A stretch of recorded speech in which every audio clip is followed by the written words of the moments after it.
طبعا هذه يا اخوان محادثة مسربة بين توني فيرغسون وحبيب، اعظم خصم لحبيب واقوى خصم لحبيب، والقتال اللي مع الاسف عمره ما صار وعمره ما حيصير. دحين حقول لك على السريع ايش صار بينهم في المحادثة. 5 مرات اتكنسل القتال هذا يا اخوان. قبل لا اقول لكم عن توني فيرغسون، قبل يومين توني فيرغسون فاز وكسر سلسلة هزائم، 8 هزائم على التوالي، اطول سلسلة هزائم في تاريخ اليو اف سي عند توني فيرغسون. اللي ما تعرف انه هذا الخصم هو الوحيد اللي استفز حبيب، لدرجة حبيب قال له اسمع انت لا تتكلم عن قتال الشوارع. قال له حبيب انت ما تعرف عن قتال الشوارع شيء. حبيب قال له يا حبيبي انت امريكي. شوف حبيب شد حزام، قال له انت امريكي، ايش اللي يعرفك عن قتال الشوارع؟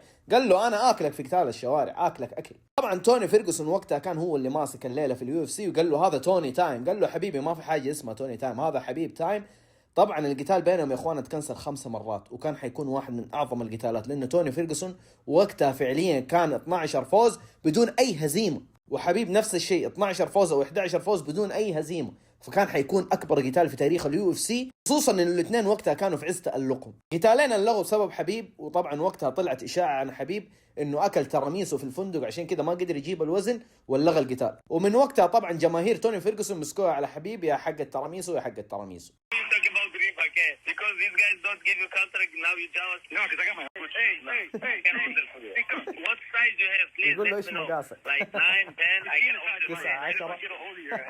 Hey, they have white, white. عندهم الوان. They يقول له can make you shoes like put like interim lightweight chest, Tony Ferguson. You want this? I can't even يقول له حط لك الحزام على الشوز، الحزام الموقع اللي عندك حطه على الشوز.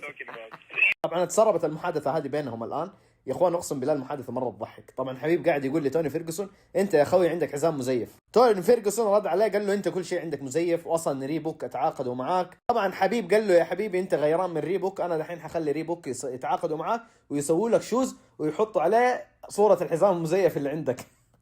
إذا حتسألني إيش أكثر قتال كان نفسك تشوفه في حياتك وما صار، هو هذا القتال. أعطونا توقعاتكم يا إخوان، لو صار القتال هذا وقتها مين كان حيفوز؟ فولو لك الحاب تعرف كل جديد في عالم مختلف.